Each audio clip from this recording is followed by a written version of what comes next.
আমরা হঠাৎই প্ল্যান করে চলে এসেছি জলদাপাড়া, আর আমরা আজকে স্টে করছি জলদাপাড়া জঙ্গল ইকো রিসর্টে।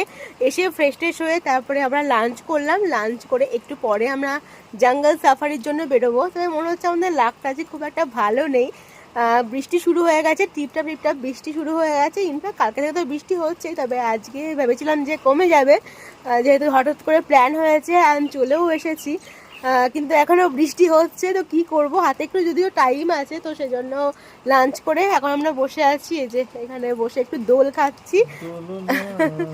আর দেখা যাক বৃষ্টি কখন থামে আর কখন আমরা জঙ্গল সাফারি যেতে পারি। এই হচ্ছে আমাদের রিসর্ট, আর আমরা এই উপরের রুমে আছি। এরকম হচ্ছে পার্ক এরিয়া, আর এটা চারি সাইড দিয়ে চা বাগান আছে, ওই সাইডটাই আছে পুল এরিয়া আছে, অ্যান্ড এটা হচ্ছে গার্ডেন। এখানে আমরা এই যে এখন হচ্ছে দোলনায় বসে আছি।